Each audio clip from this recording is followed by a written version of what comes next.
host of the Changing Tides. We're here to discuss social media's impact on music and the future of the industry in the years to come. And who better to shed some light on these than the four speakers we've assembled for you today. Each presents a different side of the issues at hand, and I bet their complementary opinions will bring up some thought-provoking points. Without further ado, let me introduce the speakers. I have here Dean Chu from Darker Than Wax. Next to him is Clement Gosse, the Business Development Manager for Deezer. Next to him is Chua, a local music artist. And finally, Sandy Monteiro, the President of Southeast Asia Universal Music. So I'm the corporate suit, so I'm in a jacket. Alright, the first topic I have at hand will be how social media has changed the music industry. So in your opinion, what is one aspect of the music industry that's fundamentally changed due to social media, and how has it affected you? Let's start with Dean, I guess. Yeah. First one on the firing line. Well, obviously everyone has, I guess, embarked on a culture of convenience, right? Where everything is always about downloading instantaneous amount of music and whatnot. So obviously there's, I guess, created a drastic shift in consumer patterns and whatnot, which I guess also leads to artists, feeling that a greater need to promote themselves, even harder to sell their music and whatnot. So I think that's really what the current situation is about. Yes, well, to answer your question, I think social media has changed everything in the music industry. First, as you said, it's the opportunity for the artists now to promote themselves globally for a fraction of the cost of usual media. At Deezer, for example, we also push a lot of social activities and promotions with exclusive pre-streaming, or also Deezer for Artists that is going to be presented to you later. So Deezer won't or will have not exist or will have not been in 182 countries without social media. We are one of the top app integration within Facebook. It's completely integrated, and this is where most of the traffic is being had. I wish I could say there's like a huge drastic change for me, but I guess when I started doing music, it was only in 07, and I started my solo stuff in 09, and it was already, social media was kind of the bandwagon to be on already. So I guess when I started my journey, this was the only way I knew how things were done, so there was no big change for me in that department, really. For us in the music industry, I think social media has brought in an element of chaos. Because truth be told, the whole development of an artist is actually a very controlled process. How we control where an artist is seen, how they are seen, media covers, magazines, newspaper articles. It used to be a very controlled process on how we actually generate the level of burn, both in our spend as well as the exposure for an artist. And social media kind of like put all of that in its head. Because the minute you put something out there about an artist, you no longer have control over how it is actually dispersed or how it actually propagates itself. As a result, we've had to relook at how we actually push out information for an artist, even on social media. In some cases, it falls back into the traditional plan of how we actually establish a success. But in some cases, it completely puts it on its head, and sometimes it's a success, and sometimes it's an abject failure. The sad part for a lot of the artists is that in the old days, because we were committed to an artist, because we felt somebody was talented, we would be committed to a 3-month, 6-month plan where we would go through the motions of building up an artist and working radio and working media. And then if after 6 months they kind of weren't going to make it, we had already committed ourselves to the artist where we continue to push until we felt, no, it's not going to happen. The problem with social media is that we tend to get a heartbeat a lot quicker, or lack of a heartbeat a lot quicker. So unfortunately, with a lot of the new artists is that, if we don't get a pulse within 4 to 6 weeks of trying to push something out on social media, the career of the artist is dead. That's how it's changed us. It seems the general consensus among the panel has been that social media has changed in terms of the promotional standpoint. But are we putting too much stock in social media as a promotional tool? what are its advantages and the limits to its effectiveness? Well, Deezer is not only about social media. Deezer is also all about local recommendations, and we invest a lot in editorial recommendation for local and promoting artists. So we don't put all the eggs in the social media basket. We also invest on that recommendation, local recommendation, and I will say also we invest a lot in the technology, because we believe that the better will be the experience on music streaming on Deezer. That's how the buzz is going to happen, and that's the promotion is going to happen. I guess to me it's all about balance. Balance of traditional media as well as new media. Like new media just came on the scene and it was all the face, and we all definitely see it as a really big part of the future. And to ignore it would be really, really a dumb thing to do. So it is something that I feel if you invest too much, I mean, in general, it's just not smart in any way to put your eggs in all one basket. But it is something that it should be focused if you could have any foresight on how the future is sort of adapting and changing. I mean, the problem about it is that it's such a leaderless movement. And because of that, no one can kind of really see what it is or have, I think that uncertainty kind of makes, compared to past methods, a lot more unnerving.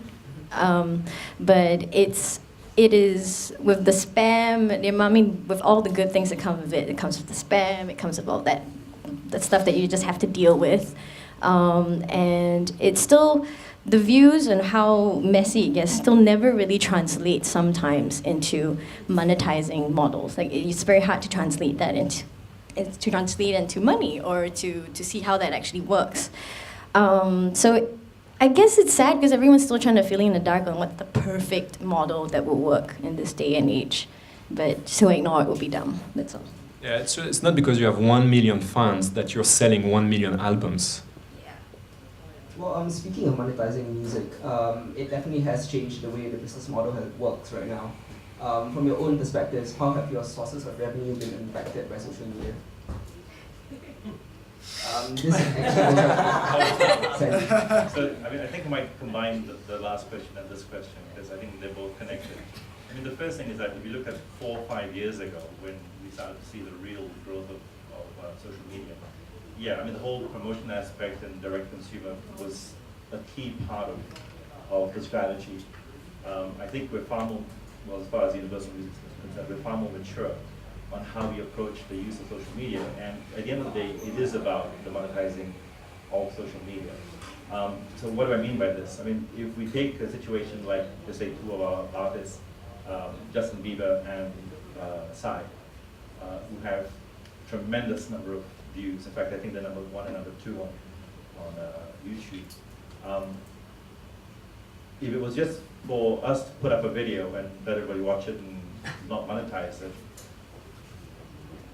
all fine and wonderful. But if YouTube is making some money off having those videos on, then we are now kind of a bit more cynical in the sense that if somebody is monetizing something that we do on social media, then we feel that they should share a part of that money with us. We're not saying we want all the money, but you know what? If I put something on your site and you generate income from what I put on your site, isn't it not right that you share some of your money with me? And we've become a lot more prudent on the partners we choose to work with, on the platforms that we feel add benefit. And at the end of the day, this is a business. I mean, Inch is an artist. If Inch was signed to Universal, I mean, I would want to try and make sure that whatever I did to promote and market her, that generated revenue for somebody else, generated revenue for Inch as well. Because when we talk about the music industry, it's not a music industry, it's a music business. And there is no business if you don't make any money. So if a whole bunch of social media partners make money off it, then we are slowly negotiating with these partners on how to monetize this. The second aspect is with the direct linking. So I mean, it's really great that we've got a partner like Deezer, because it's very, very easy to basically promote something and say, if you want to see more, hear more, or if you want to basically have this track, why don't you click this link now, it takes you to Deezer. And if you're not paying us directly, then Deezer will find a way to monetize it and pay us. So it's about a collaboration of people, like-minded people, who understand that this is a business and not just art. Is that model in place now? Like, are you, yes. So you monetize monetize the YouTube videos Yes. and get paid for that. Yes. And I would like to add that in the year 2000, a normal person in Paris will buy in average 4 albums per year. Now, if that same person is on Deezer, it will spend 120 euros per year. So just saying that this kind of music streaming services are also generating more revenue for the whole music industry. But with so much services and the fact that artists can self-promote or self-release, don't take this the wrong way, but are record labels still necessary in the machine? I mean, can't the artists do it themselves? And this goes out to Dean as well, because so he runs Dean, the you go smaller first. label, yeah. Well, I mean, my label operates on a much smaller scale. I kind of deal with a lot of independent artists who actually are not interested in major labels because I guess they kind of subscribe closer to a platform that they see value in terms of presentation, in terms of integrity, in different ways. Don't get me wrong, but I think the world has just become so micro in a way that I think there's just so many different ways that you can engage the artist right now in that context. So for us, it's just been a very fascinating process of actually constantly searching for like-minded people like that. And it has actually worked quite well for us so far. So. It would be interesting to get an artist take on this as well. I still think definitely labels are very important today. The truth is, an artist can do it all by yourself these days. With the amount of platforms out there, you could do, but how well, how much more compared to having the help of a label, it's definitely a huge difference is there. May it be an independent label, because it gets very tiring for any artist. Sometimes I feel like I'm a professional email replier and not a musician at all. And it'll be nice sometimes to share a bit of that load. And I guess it's that Chinese saying, 要赚钱一起赚钱. If you want to make money, let's all make money together. And sort of bringing your band of friends and community to do it together with you. So may it be sharing a piece of the pie and sort of just having a greater outcome, people that you're happy to work with, and it'll be all good and golden. So for me, I think record labels are really important. Because without record labels, I wouldn't have a job. No, but in seriousness, the record label and what it does now is no different from the record label than what it did in the past. And what is that? Well, we're actually a machine. The record labels are basically a hit-generating machine. We take somebody who's unknown and basically popularize them around one territory or multiple territories to a level where they become a household name. That's the objective of a record company. It's possible in some ways to do it as a single person or as an artist directly to consumers. But when you have a well-oiled and well-rehearsed machine that knows all the buttons and knows all the people and knows all the contacts and knows all the everything in order to generate the element of success, then you become relevant. That's the first thing. The second thing is that artists are artists, and artists always like to be treated as artists. And somebody to hold their hand, somebody to say that they're wonderful and beautiful, somebody that will actually make sure that they can focus on their core talent rather than trying to be everything to everybody. The record company provides that cushion around the artist to ensure that the artist can do the best that they can, and we will do the best that we can for them in order to generate mutual success. So is the record company relevant in the new social media environment? The short answer is yes. But it is true that, obviously digital and social media force the major labels to rethink their model. So going towards a more 360, because actually revenue's not coming from sales so much, it's live, it's merch, it's... Definitely. How are you, as a representative of a major label here, how are you tackling that? We have to do everything. Yeah, but the whole point is that by us doing everything, we take the pressure off the artists having to do it themselves. That's where it's changed. But a major value of social media is the intimacy that fans can have with the artists. if you have, let's say, a label or a rep running your Twitter account or your Facebook account, doesn't that take away from the personalized nature of such a medium? Well, sorry. Yeah, you'd be surprised the number of major artists who actually manage their own Twitter accounts. Exactly. Yeah, so. Well, I think it really depends. I mean, it depends on the type of artist or how they promote themselves or how they approach social media. I mean, if it's an artist that doesn't really see the value in it, in that kind of personal interaction, then I guess it doesn't matter. But when such as like an artist who does care, like for me, it's really important. Like if we working with a label, that would be a point of discussion for sure. You talk about like, I need control on this, I don't want any admin on my whatever. So it really depends on the relationship between the label and the branding of both, actually, because as it is with social media, an artist could be a brand on its own with that notion of new media-ness, you know? I think that connection that you're talking about, the artists and his fans, is really important, and it has been broken with the rise of the illegal downloads and the MP3s. And with Deezer, and especially the Deezer for artists, it's something that we're trying to recreate, that bond with the artist and his fans. And now on Deezer, the artists are able, for example, to upload some exclusive content, exclusive tracks, only for the fans. So they are giving back to their fans thanks to those music streaming platforms. And I think that's very important for them. Well, obviously the relationship with an artist and a fans can seem more intimate or unfiltered, that's valuable to brand loyalty, and this is true for labels as well. But isn't there a risk of a backlash if an artist, tweets something personal or that's controversial, that could be considered controversial? We've had, we had in Singapore, we had probably one of the biggest artists in the world come in, and you can imagine the security in the organization in ensuring security was at its highest, and then he tweets to all the fans, come down to the lobby of this hotel, I have cookies.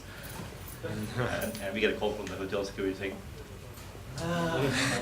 yeah, so I mean, it does take away that, like I said, it adds an element of chaos to what is normally a very well organized, very well-oiled machine. Well, I mean, specific to maybe from an artist's point of view, like what do you do when you get backlash? What do you do when you get trolled? Because that's an inevitable part of social media. Getting trolled is so common. Yeah, it's I think it's sort of it's part and parcel of the whole internet. Like you enter the game and this is part of it. So you shouldn't be surprised when it happens. See, well, that's why you need a record label, because we can say inch is okay. It's okay. It's only a troll. It's okay. Yeah, and I guess like you have like a publicist to help you manage it or something. But I don't know. It's I mean, something like that sort of happened a while back for me. It was a Facebook post that I posted up, and this has apparently caused much controversy. But it actually was on my personal Facebook, and it was really for my friends. It was only much later when a lot of musicians came up to me and they're like, is it possible if you made it like open so that I could share it with some of my friends? And I'm like, yeah, so I did. And then next thing you know, Mr. Brown covered it, a whole bunch of people started putting it, and it got really out of hand. And yeah, you just get a whole bunch of hate emails coming to you. And I mean, personally, I was definitely bothered. A lot of people would be. If that happens to you on a very personal level and it's something that's important to you, you're going to get really hurt. But I am someone that's accountable for what I say, and I still stand behind what I said.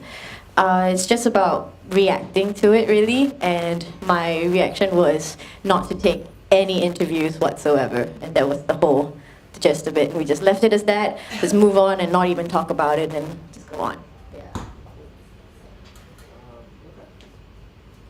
Well, social media is an easy way to establish communities, advertise new songs, new artists, promote concerts, upload videos, attain accessibility and visibility, but with everyone doing the same thing, setting up a Twitter account, setting up a Facebook account, setting up a MySpace a couple years back, how does one stand out? Personal or otherwise, could you point us towards some success stories, either from yourself or from someone you know, that artists or labels or services can take inspiration from? Saudi? Well, I think most importantly, what I've learned, because it's a really new open field for everyone that's involved in social media with, in the context of music, but I think there must always be a narrative. There must always be a holistic way in viewing yourself and presenting your label to the world. Because, it's really about making sure that you don't really, tweet for the sake of tweaking, post certain things just because it's trending, for example, or having your post determined by the number of hits or likes on screen. And I think that's the trap that a lot of platforms and labels and movements are suffering from, because they are all caving into the whole pressure of, I have to tweet this, I have to Instagram this and stuff. And I think that's precisely what, as a label or whatnot, speaking very loosely here, we should all be very well aware of that. Actually, just wanted to add something. I mean, it's really funny because I have a lot of Facebook fans, and many of them are singers and musicians. And I saw this one, what do you call this, Facebook update things, and basically she said, please go to my link and like it, because if I get 10,000 likes, I can go to a record label and get this kind of like taken up as a track. And I kind of wrote back and I said, should you just have a really good song? I mean, so you need to understand the fundamental strength of what we do as an industry is that you need to come out with a really, really good song. If you are an approachable artist, if you have a really good track and you are marketable, chances are, you'll be signed up, not because you have a good social media presence, but because you have a really, really good song. And a way for us to stand out from the crowd on the social media is not to do social media actually, but to do something else and to, for example, we provide exclusive pre-releases of album on Deezer. We were going to make some special partnerships with artists, and there is actually one coming on next week that is very good that you should have a look at it. And we're going to try to make some special events with the artists and to give, I think the whole point is to give content to our users and our fans for them to like us and to follow us. But if you don't have a good content, as you say, just don't say nothing. That's the magic of social media, really. Content is king, and the audience is always smarter than you, and they would tell in an instant if it's something fake. Like, there's so many statistics out there. Like, tweet at like 11, 3 p.m. and 8 p.m. That's like the maximum time of hit counts and whatever. There's so many formulas to it. But it's the audience that can see. I mean, anyone, you and I, everyone in the audience, when you see someone just tweeting for the sake of tweeting, we all can tell. And that's the beauty of it. There's something really real and raw about social media. Well, do you have any personal strategies to maintain your online presence? Content. Just content? Content. It's just good quality content gets people. It's the simple step. Yeah. So genuine content. That's the cheat code. That's it. Yeah. For us, it's about identifying groups of people who identify or like a particular artist or what a particular genre of music is, and make sure we take the time and effort to not treat them like a shotgun blast where you try and be everything to everybody. I mean, really, what social media allows you to do is allows you to slice and dice in finer cuts to actually identify people who are particularly enamored by a particular artist and a particular kind of music, and you need to have teams that actually look after these people. Because the fact that they are bothering to respond to a particular post that you put on your Facebook page or something like this with regards to a particular artist tells you that they actually care. So if we're trying to look for the consumers for music, well, this is your first line of attack. So for us, it's not just about one social strategy, it is an ongoing strategy. And the bottom line is that social media allows you the opportunity to have a direct contact with your consumer stroke fan. And once you identify them, you really need to look after them, because the one thing worse than not looking after your fan is that having who used to be a fan really pissed at you, and then that's it. You've got somebody who poisons everything. I see a lot of my musician friends or people who are in the industry who put too much stock in how many followers they have on Twitter or how many fans they have on their Facebook page. But is that even an adequate way to quantify your popularity or success? Is online presence even an effective way to gauge such a thing? Well, as I said, 1 million fans is not 1 million albums sold, but with Deezer, if you have 1 million fans, as we are very well integrated with Facebook, you may have a lot of streams, and those streams, each stream is paid. So I would say yes and no. Yes, the more fans you have, the more probability you're going to have some streams and then more money. I guess the point is that the quantity is not the be-all and all. Well, you need to understand why they are fans. Yeah. So if they are fans because they like your music, then as long as you can generate good music, they will always be your fans. So just having, I mean, the worst thing, and I've come up the ranks of the music industry from being a promotion executive to where I am now. And in the middle part of my career, I used to get piles and piles in those days of cassettes of people wanting to be artists. And this was before the days of reality talent shows and whatever like this. And you know, the opening line of any letter was included in the cassette was that, my mom and dad think I'm great, or my boyfriend really thinks I'm hot. You know? And so you have to listen to my song because they think I'm hot. The worst thing that you can do is if you have 1,000 fans, of which 35% are members of your family or your school, that's not real fans. You know, honestly, I mean, like, you know, if you really are a proper musician and you have fans, they like you for reasons. The reasons are they like your music, they like who you are and what you represent, you know, and how you present yourself. So as long as you understand that and you can maintain, if you can keep the ball in the air, then you grow that, then the question is how do you monetize it? So it's not about how many fans you have, it's not the quantity, it's the quality. Engagement Yeah. and interaction. Yeah. Okay, so I get that content is key, but the way people consume that content is obviously very different now. With social media, everybody sharing links, it's all digital music, and that raises a lot of issues. Firstly, should digital music be considered more of a service than like radio rather than a product? Dean? Yeah, that's actually a very good question. Well, I mean, I think it's both. I mean, especially with our label Dark and Wax, what has been really quite interesting for us is the way we actually been selling our music on Bandcamp, which is a really effective way of actually packaging digital music. And I like the platform, I like their values. It's a lot more democratic as well in the way it actually disperses royalties back to artists, for example. And what I really like about the interface is it allows you to curate your products, whether you can actually add merchandising together with your digital downloads, for example. And there's actually even a really nice underground trend now that a lot of beat makers are actually going back into pressing on tapes, and then on pairing cassette tapes with digital downloads as well, which I find very fascinating because I came from a complete analog background, collecting vinyls and whatnot. So it's quite refreshing to see that actually. Well, it would be interesting for Clement to see that. I mean, you obviously run the service, so Yeah. obviously you see the value in it. Deezer is completely a service. It's the service that users discover new artists, as a service that now you can listen to your music everywhere, anytime. It's a service that we're going to connect with your favorite artist. It's all about this. I personally feel it's more of a service than it is actually an actual product. I mean, it really depends, like what Dean said, like about when people pair like vinyl with the digital downloads and stuff like that. That obviously I would do that with what I would do too.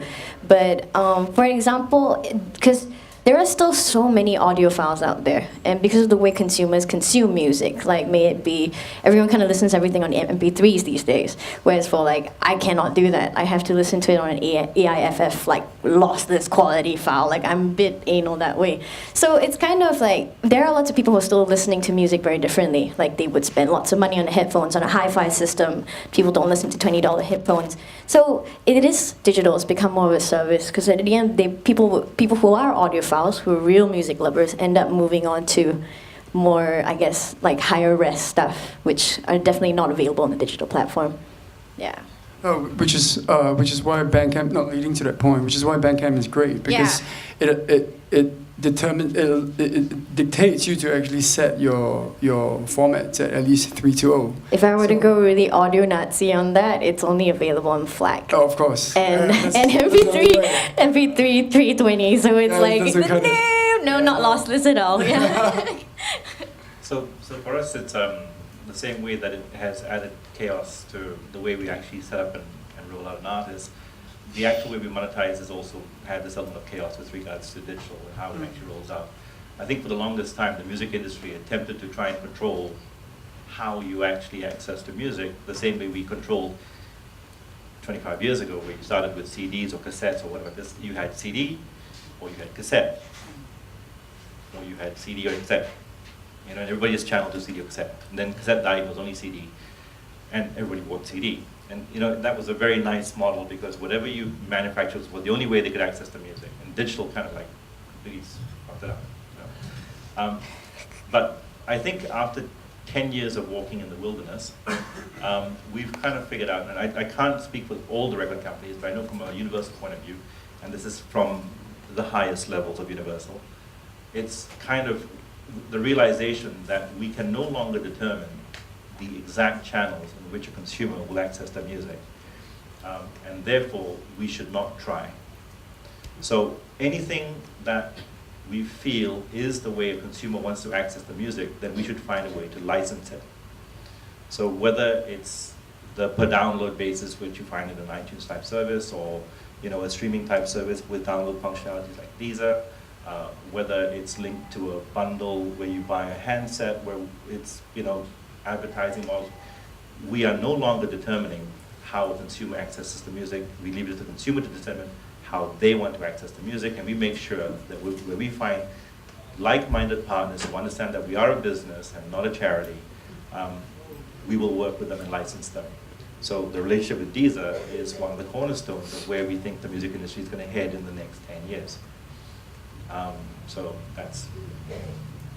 Well, streaming services like Deezer or Bandcamp or YouTube, they add a lot of word-of-mouth buzz to an artist. There's a lot of attention there. But how do you work out the value of that versus the cost of blanket licensing? It'll be interesting to get your various perspectives on this. I mean, you're obviously a big fan of the Bandcamp model, but there is the option where you could just listen to it and not buy the album. Do you know what I mean? Yeah, well, it's true. I think it really depends on the type of artist that you work with, again, I would say, and the nature of the music as well. And I guess how mainstream the music is or not, that actually would determine whether blanket licensing would actually service that sort of function, I guess, you know. For us, I mean, it goes back to my earlier point, is that we are a business, and somewhere along the line, we need to figure out a way to monetize this. It doesn't matter whether it's a blanket way or a per use way, we will find a way. If we receive monies for it, we'll find a way to distribute the monies to the people who are involved in the production of the music. There was a point I was trying to raise, right?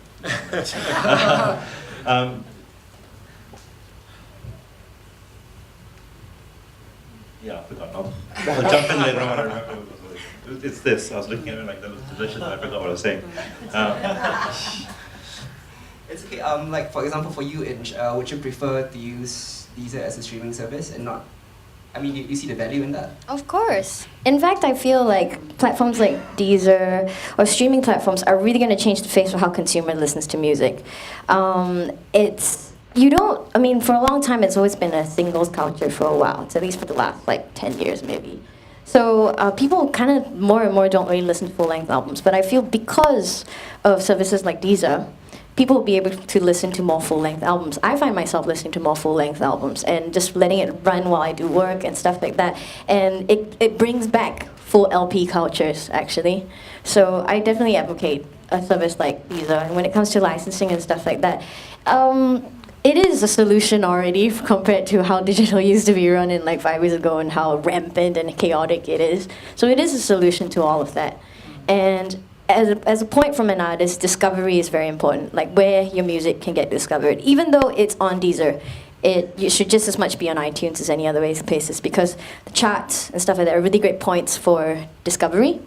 And that's most important for an artist, to be able to put yourself on as many platforms as possible for new people to discover your things. I remember what I was going to say. I mean, the beauty of a service like Deezer, and Clement can basically refer to this as well, is that what looks simple to the consumer hides the amount of technical negotiation that has gone on between record labels and companies like Deezer to ensure that the people whose music gets played is counted and remunerated. I mean, you cannot imagine a bunch of lawyers, a bunch of French lawyers and a bunch of non-French lawyers trying to basically agree on something. It's funny and painful at the same time. But all for the purpose of ensuring that whatever model we choose, that the people involved do get remunerated. So if something is seamless to the consumer, if it encourages them to listen to more music, if it encourages them to discover, if it encourages them to pay, then it must be a good thing. And that's where we stand. I think essentially is we just had a really interesting chat with Clement about how essentially I think all the platforms are quite similar in the sense that they're all trying to shift the perception of value by consumers towards artists and the amount of efforts and the amount of work that you actually do put into an album, for example. So I think fundamentally it's really about just debasing and just shifting perceptions and values again. It's almost like a full cycle. Yes. I think that at the moment when you try Deezer, you're hooked for life. It's just a music revolution. People, 10 years ago, since for the last 10 years, people were happy to own as much possible as music. I have 50 gigabytes of music, and that's great. Look, I have a bigger hard drive than yourself. But there's no point, because you still listen to maybe 10% of that. When you get on Deezer, then you play one track, and then we're going to propose you all the music that you like, and it's just unlimited. And when you get out and you are in an MRT, then you can still listen to your music. And that's a new revolution. And we can see, and the growth is just exponential in Singapore and in Asia Pacific. It's just the way as music is going to be listened in 10 years, in 5 years. It's just being here, it's now. Okay, I'm actually going to open up the floor. If anybody has any questions, could you raise your hand or stand up? If you ask a nice question, we give you a check. You have a lot here. It was nice. So you've got all these platforms like Bandcamp, Facebook, and Reverb Nation. They do all kinds of different things. And to each of you, because you come from different backgrounds, what's missing? What's desperately missing in all the platforms that you need, that you think someone should use? That's a really hard question. In a Singapore context or in a global context? Global. American. Well, I think, and you must understand, I'm a veteran in this business. And I joined the music industry just before it started its golden age. And I saw how magnificent an industry this was in the early to mid-90s, all the way to the end of the 90s. And I have now lived through the decimation of the music industry. It's the rebound now. I will just give you a snapshot. In 2004, where I had come up the junior ranks, I was now at the middle kind of level of the industry. I was almost horrifying to see people who I looked at as my mentors either giving up or being shot. And it was like being in a war zone, right? One of them, Tony Fernandez, the guy who founded Asia, the guy who hired me in the music business. Fantastic mind for the music industry. My biggest disappointment, or what I think is failing, is that in this period of collapse, where social media is part of it, digital music is part of it, we have actually sacrificed some of the brightest and best brains we've had in the music industry. And it was really, really funny, because in 2007, when I got promoted to this position, I kind of like looked around for somebody to give me advice, and I just realized that I was at the top of the pile. And I had nobody to really ask for advice, because they were all dead. So for me, the single saddest part is that we've lost a whole tier in fact, we've lost a whole 3 tiers of really highly talented, high caliber executives to other industries or other creative aspects of creativity that has now gone and not there to power what I feel is going to be a renaissance of the music industry as we move into this new period. So what's missing? More dynamic executives, more creative talents who believe in the music industry, who will invest in talent. That's what's missing. And for the others?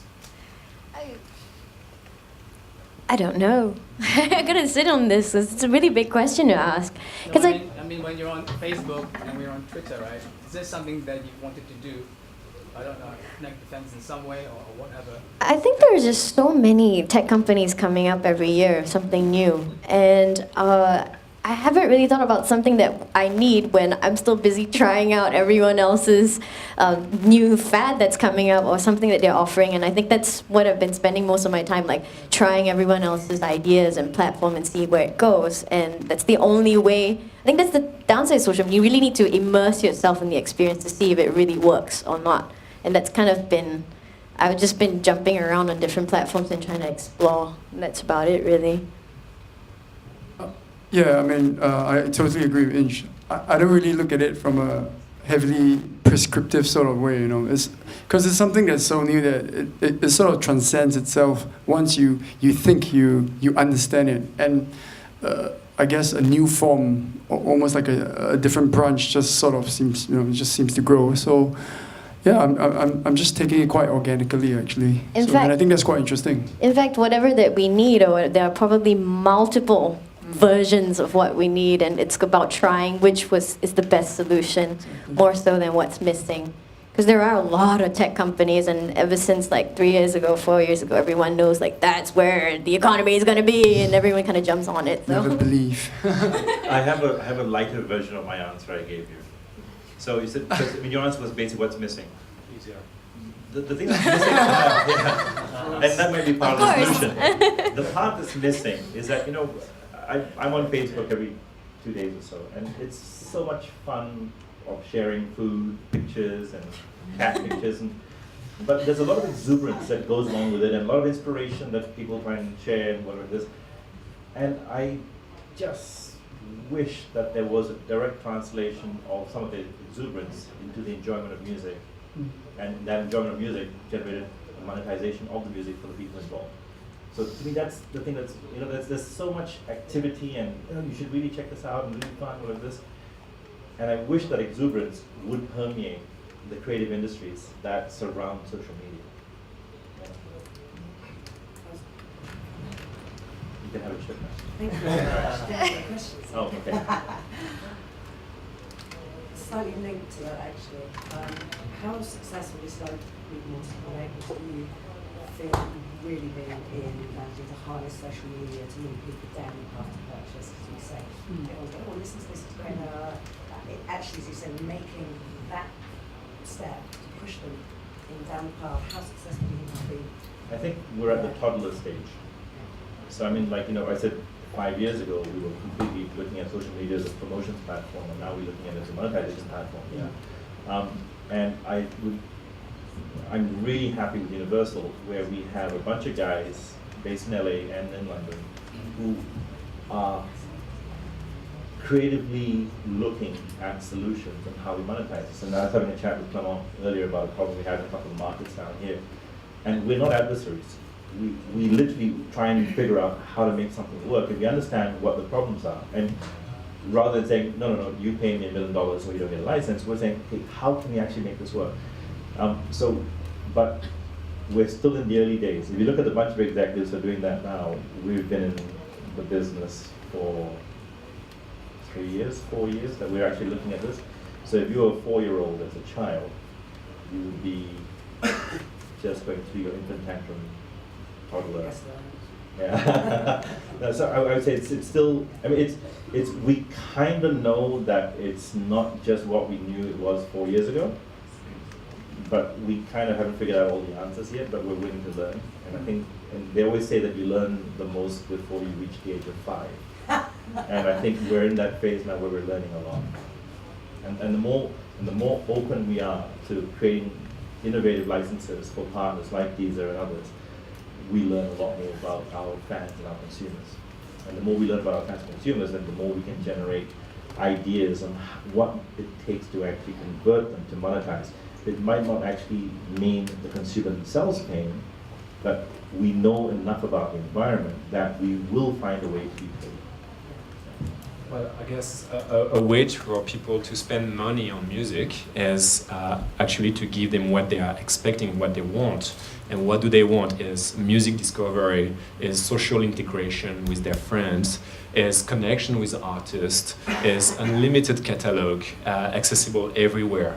And this is just what is doing Deezer. And this is just what we're doing now. And the platform is always evolving. We have maybe 50 people working full day and night on improving the platform, and there are some really good features coming in.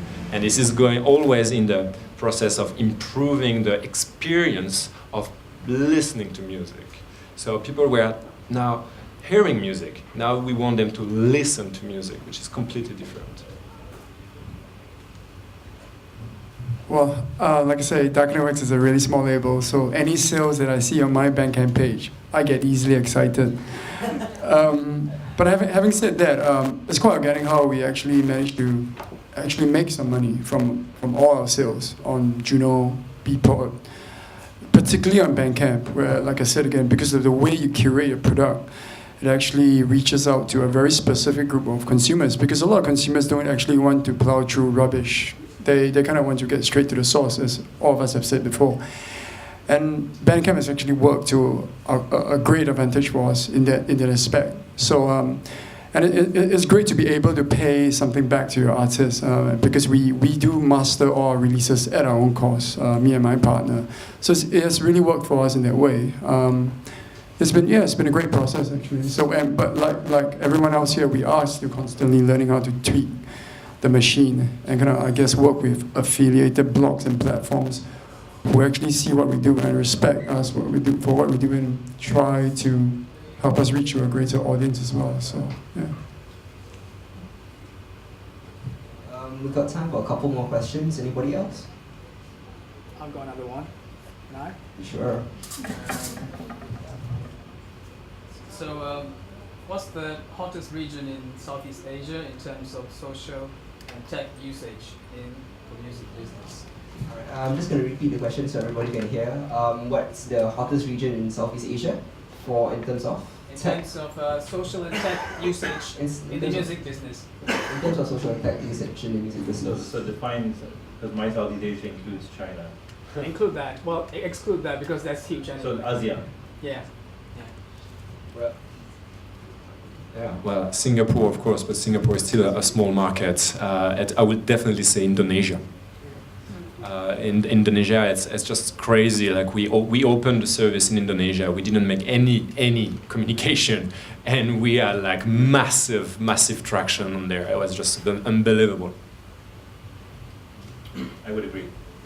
Even on Facebook, I think we get pinged by a whole bunch of artist managers saying, "Hey, Indonesia is number 4 in the world after America, UK, then it's like Indonesia. So how much sales are we having in Indonesia for this particular artist? Or, what's your promotion plan for this artist?" And you're like, really? Indonesia's your third biggest fan base? But I mean, there are a lot of fans, but it goes back to a little bit of a problem of how you monetize, knowing that you have that many fans in the market. And that's where the new services are really, really critical. Is it purely because of the population size, or is there some special characteristic that differentiates the Indonesians? It's a very large population, and they really love their music. And it also helps that Indonesia has a very healthy domestic scene that drives interest in music. And then if you like a particular band, just say you like, Sheila on 7 or Peter Pan or whatever it is, those bands are also inspired by UK, US bands, and the members themselves talk about how they're inspired by these bands. And people who like a particular Indonesian band will actually go out and find who their band, the band that they like, and that becomes that swelling of usage. So they both like music very much and have a very active music scene. But they also love illegal downloads. Yeah. Doesn't everyone? Yeah. Anyone else? Could you stand up, please? Yeah. You had said earlier that I apologize. social media has changed the way you're marketing in the sense that the lead time has gone from whatever, 6 Yeah. months to a year to 1 week to a month, Yeah. which in some sense would be good for you because you want to support an artist for a month essentially. But I'm just wondering if, and it sort of goes into the point you were talking about sort of being a hit factory, if this social media is changing the artists that you release, because some artists take 6 months for people to kind of, like the deeper stuff. I'm just wondering if it results in a product that's more mainstream, more commercial, like you have to go to the base level of the product to, I'm just wondering if that's an effect that you're seeing in what you're doing. Yeah, I mean, the thing is, let's put two hats on. I mean, the commercial music guy and then the music guy, right? For the commercial music guy, this immediate success thing is really, really important. If somebody's a pop star, or potential pop star, and then in 6 weeks you put out a song, and they might be an established name, by the way, not all about unknown, and you put out a song, and in 4 to 6 weeks there's no pulse. I mean, that's it, it's dead. But if it's the deeper stuff, right? I mean, there's two issues. The first thing is that you cannot put out social media. I mean, Esperanza Spalding, for example. I mean, you can't go the same way that you would do for Carly Rae Jepsen. There would be a completely different strategy. You would basically go to communities and sites like this who you know would support that kind of artist. So it does change that a little bit, but the same rule applies. If within 4 to 6 weeks, even by going to the communities that should be reacting to it, you don't get a reaction, then you stop. And I mean, it's funny that you said it should be good for us because we spend less money. I mean, the truth is we have a lot less money to spend. So to me, as a music lover, taking my corporate side off, I feel it's a little bit sad because, I mean, for us as music lovers, we really want to find artists that we really, really believe in and really go out there and make things happen. I mean, the classic example is Amy Winehouse. I mean, the UK got Amy Winehouse immediately. I mean, in Asia, it took us like a freaking year, you know? But the thing is, everybody who heard Amy Winehouse was like, oh my God, you know? And as music lovers, for us to try and get it across to media, and actually there's one thing I'd like to address because we didn't address it in the questions. Trying to get media to play Amy Winehouse before she won the Grammy, or before she was nominated for the Grammy, was almost impossible. But you know what? Committed to the artists, because we are music lovers as well as music executives, was that persistence that kept it going. So the one thing that social media has changed is, in the past, when we talked about the organization of how we actually make and break an artist, the single most important relationship that we had as record companies was with the programmers of radio stations. And you know, they would tell us, we have 42 slots for the week. There's 2 nights, fight. Whoever lives gets to name 7 songs. And we would have to fight to get the 7 songs past the programmer in order to get it on the high rotation list. And we would use all the tricks in the book, right, including all the tricks in the book, right? In order to get the 7 songs on the high playlist. What social media has done is that it kind of has broken the complete dependence on radio play as a means to break an artist and created more opportunities for us to do it. But it goes back to the initial part of the question about. I would just kind of argue that the Amy Winehouse example, you probably wouldn't have. I mean, she was successful abroad, basically, right? So you're confident that it's going to work here if you push hard enough. Versus if there's a Singapore Amy Winehouse, it's probably, and it doesn't work in 6 weeks, it's not going to work, right? You know, I think it'd be, you know what I mean? Even if you're super passionate about it, there's probably less incentive to do it, and less possibility for an artist that requires more time to.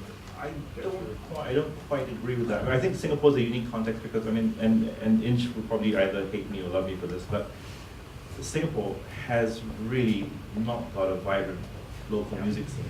So if you gave me that example for Indonesia, if you gave me an example for Indonesia, the Philippines, or even Korea, I would argue on a slightly different basis. And the thing about it is, I mean, music executives, we're not all bean counters. I mean, we are in this business because we are passionate about music. And And we pride ourselves on the ability to identify something that will be a hit 2 years before the general public gets to listen to something. I mean, the classic example was Duffy. I'm begging you for mercy. Okay. I mean, I remember the first time we were in a conference in London where Duffy, first of all, we saw the track at the meeting, and then we heard it perform live in a venue not much bigger than this place. And you know what? All of us were staggered. Just like, I mean, that girl did not need a microphone. I mean, she just, and all of us left that meeting thinking, oh my God, what a talent. We need to commit to make sure the film becomes a worldwide success. And you know what? She was a worldwide success. The same thing happens on a local scene. So if you have an active local music scene and you discover somebody who is really, really, if you're a committed music executive and you have the budget, and that's a critical point, a lot of record companies have now got little or no budget into investing in domestic artists. But if you had the budget and you found the talent, you'd make it happen. What I would like to add to that is now on music streaming and on Deezer, we are open in 182 countries. So you're a Singaporean artist and you have a lot of talent. And as we have those local recommendation team that spend time with the artist, listening to local artists, it's very easy for us to put that artist in South America or in Paris. And that artist that has relatively good success in Singapore can become a huge a star in Europe or in South America. And that's all the beauty of asking what is social media, what is music streaming, because we can take an artist from one place and like broaden his horizon, just go over the cultures, over the frontiers, and now his music can get really global. I mean, it's a bit hackneyed now, but the whole Psy, track is a perfect example of how it works. I mean, Psy went from being a career-only artist to basically being #1 on iTunes in 62 countries or something like that, including Finland. And that's the power of social media. Could I get Dean to address something that you said, being... I actually, sorry, with all due respect, I completely disagree about the lack of vibrancy in the scene, because I kind of traverse in the... Well, I kind of traverse in the whole independent electronic scene here, where I can safely say that there's a huge amount of talent and people, just independent collectors doing this stuff. But I think what we actually do need... Let me clarify. I did not say there was a lack of talent. I said there was a lack of a vibrant music scene. Music scene, which means an environment that actually allows the growth of...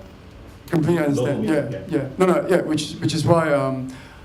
from the electronic point of view, we actually do need a body, almost like an agency, in a way that actually represents all these people, all these different collectives, and actually, you almost form almost like a union, if I can use that word, to actually promote and propagate the music, because it actually works in a very different way to, say, I guess, a bigger major label, for example.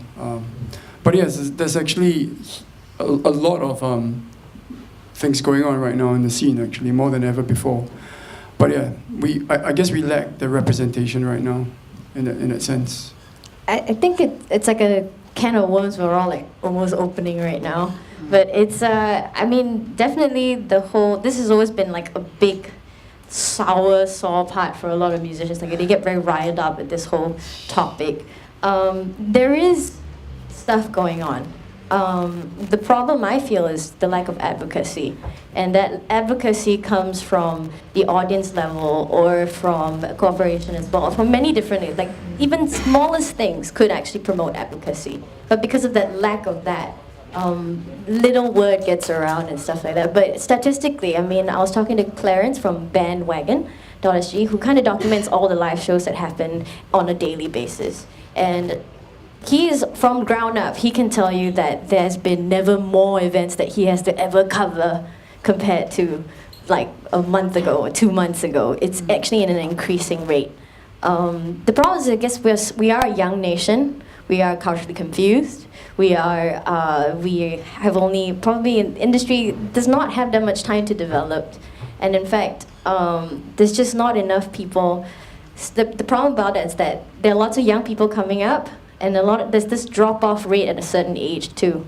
So there are a lot of older people with so much experience that don't come back to give younger people new experience. So it's really part of puzzle, the hustle, and the Singapore dream, really. I mean, if you can even expand on that, then you could even argue that you almost need like an independent radio, because if you are in overseas, you need like an independent university radio playing independent music, which actually promotes a very strong culture, and which leads to people actually understanding the perception, the values of music by original artists. Yeah, it's a cultural thing. I mean, it goes across the board, not just music. It goes to local goods, to even sports and art and everything. It goes across the board. It's a cultural problem, actually. Yeah. Well, that's a good way to end it. That's quite a bit to digest. Yeah, we'll stop there. Yeah. Hopefully everyone leaves this with a better understanding. And I'd like to round of applause for Hidzir for moderating this whole thing. And can we get a round of applause for the panelists as well? And I'd like to thank the audience for listening and sharing and for contributing questions. Do stick around for the Deezer Artist Workshop coming up in a few minutes. Thanks, guys.